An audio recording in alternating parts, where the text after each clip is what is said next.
Aujourd'hui, j'avais envie de te parler de créativité. Euh, Moi, longtemps, très longtemps, pensé que je n'étais pas une personne créative, que j'étais nulle en dessin, que j'avais jamais d'idées, de bonnes idées pour allier, que ne serait-ce ma manière de m'habiller, d'allier les couleurs ensemble, euh, de répercuter un dessin, de rien qu'en le copiant ou en imaginant quelque chose, j'arrivais pas à imaginer, ni dans la cuisine d'ailleurs, incapable de créer quelque chose par moi-même. Il fallait absolument que je suive les consignes pour réussir et pour que ça ressemble un petit peu à quelque chose. Et j'avais vraiment perdu espoir quelque part de trouver cette créativité dont beaucoup de personnes parlaient ou parlent aujourd'hui. Et ça m'a beaucoup frustrée au fil du temps. Et en travaillant sur mes messages intérieurs, sur mon dialogue intérieur, et en m'encourageant, en ayant confiance que la créativité viendra naturellement et que je devais me faire confiance pour aussi faire de la place à ce que l'intuition, puisque la créativité est très liée aussi à l'intuition, à ces messages intérieurs, à ces pulsions qu'on reçoit, il y avait besoin aussi de savoir faire de la place à cette intuition pour pouvoir l'entendre et pouvoir ressentir cette pulsion pour aller vers une exploration de quelque chose, d'une matière, d'une couleur, d'une inspiration du décor, d'observation. Et je trouve d'ailleurs que la créativité passe beaucoup par l'observation des choses. Et j'étais quelqu'un qui observait absolument rien, je crois. Et je parle au passé parce que depuis plus d'un an, avec tous ces efforts, j'observe une réelle transformation, lente, tranquille, mais bien réelle. Et aujourd'hui, je suis persuadée, et c'est dingue, hein, comme l'être humain est capable de changer rapidement finalement, je suis persuadée que aujourd'hui, je suis une personne créative. J'arrive beaucoup mieux à créer mes exercices de rire, par exemple, sur une thématique, à me laisser davantage aller, à lâcher prise pour que les idées viennent. Aujourd'hui, je me sens beaucoup plus de facilité à cuisiner, à me lancer dans des mélanges de saveurs et de goûts et ça donne quelque chose de plutôt pas mal. Je parle même pas des couleurs parce que j'ai fait une découverte incroyable sur les couleurs et du coup les couleurs qu'on porte forcément en lien avec notre état d'humeur et d'être du moment. Et ça, je vous encourage aussi à l'explorer, hein, les couleurs qui vous conviennent, qui vous vont par rapport à votre teint et par rapport à votre humeur du moment. Un jour, moi, je peux porter du rouge parce que je me sens dynamique, et l'autre jour, je me dis waouh, non, le rouge c'est trop fort, je ne peux pas, et je vais être dans le rose, par exemple, là en ce moment. Plus de douceur, plus de proximité avec les gens, plus de. Voilà, ça peut être du blanc aussi. Quand je suis en formation, je n'aime pas mettre des couleurs trop foncées comme le bleu marine qui est une couleur très sérieuse, qui véhicule une image très sérieuse de soi. Euh, et, euh, et moi, je mettais beaucoup de bleu marine, mais presque tout le temps. Et, et quand je suis avec des personnes et je suis là pour transmettre quelque chose, je peux plus mettre une couleur, en tout cas trop de bleu marine. Je vais aller dans les couleurs claires qui crée la connexion avec les autres. Bref, ça sera peut-être l'objet d'une autre vidéo. Je ne suis pas experte dans les couleurs, mais je vous invite vraiment à aller explorer ces thématiques-là pour votre propre développement. Et du coup, j'en étais où? C'est le problème de faire des parenthèses dans les parenthèses. Euh, donc, je voulais parler voilà, de cette créativité qui naissante, que j'explore au fur et à mesure et qui est juste géniale. J'ai plus d'impulsion à aller prendre un crayon et aller dessiner sans avoir, et ça je crois que ça c'est un point super important, sans cette notion de résultat. Auparavant, j'avais besoin d'obtenir un résultat parfait. Et d'ailleurs, je vous invite à aller lire les différents articles que j'ai écrits sur la bonne élève, la petite fille modèle, la petite fille parfaite, la femme parfaite. Voilà, on parle de la même chose, hein, de ce syndrome de vouloir faire les choses à la perfection et qui fait que finalement on ne fait rien correctement jusqu'au bout.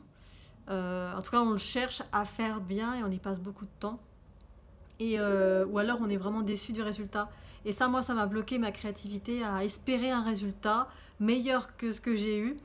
Et, euh, et d'ailleurs, bien renforcé aussi par l'environnement qui n'apprécie pas forcément ce que vous faites. Et ça, c'est encore une fois un apprentissage à se détacher de l'opinion des autres pour que vous sachiez exactement pourquoi vous faites les choses et ne vous mettez pas la pression pour que ce soit un résultat parfait. Parce que c'est quelque chose qui va bloquer votre créativité, votre inspiration. Et toutes les techniques qui permettent se lâcher prise, se laisser venir à soi, les idées, les pensées, les intuitions, l'impulse, le déclic, eh bien ça passe par vraiment un lâcher prise sur le résultat. Enfin, en tout cas, moi, c'est comme ça que je le vois. Et moi, ça m'intéresserait d'avoir d'ailleurs vos retours sur les personnes qui d'ailleurs en font leur métier, les designers, les personnes qui, voilà, les peintres, les artistes, les comédiens, les humoristes. Moi, ça m'intéresserait que vous partagiez voilà, vos connaissances par rapport à ça.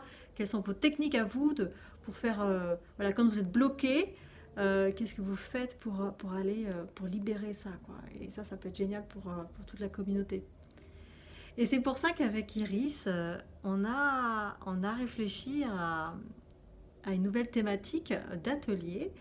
Et donc, on a voulu explorer cette partie de la créativité. Iris est aussi spécialisée dans le coaching en créativité. Donc là, je suis vraiment avec la bonne personne sur ce sujet-là. Et on va proposer donc une séance qui est vraiment ouverte à tout le monde en fait, et des personnes comme moi qui pendant longtemps ou qui croient toujours qu'elle n'est pas créative. Aujourd'hui, quand j'entends une personne dire qu'elle n'est pas créative, je lui dis oh attention, ne dis pas ça, parce que plus on se le dit, plus on y croit et plus ça bloque. Et moins on va l'explorer finalement parce qu'on a peur de se rendre compte que c'est vrai ce qu'on pense de soi. Et, euh, et, et parce qu'on espère toujours aussi un résultat, et un meilleur résultat.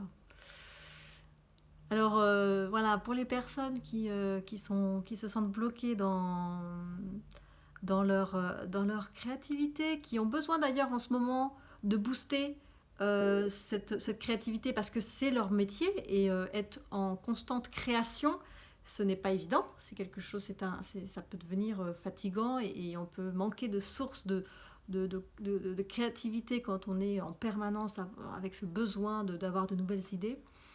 Mais c'est simplement aussi des personnes qui utilisent leur créativité parce qu'on utilise tout, on est tous des créateurs. Nous les femmes, on crée des enfants, mais les hommes aussi les ont créés. Et persuadez-vous déjà qu'en tant que femme, enfin moi ça m'a beaucoup aidé en tant que femme, donc je transmets ça aux autres femmes qui m'écoutent, on est des créatrices quoi. Peut-être que vous n'avez pas d'enfants, peut-être que vous n'en avez pas eu, ou vous n'en avez pas encore.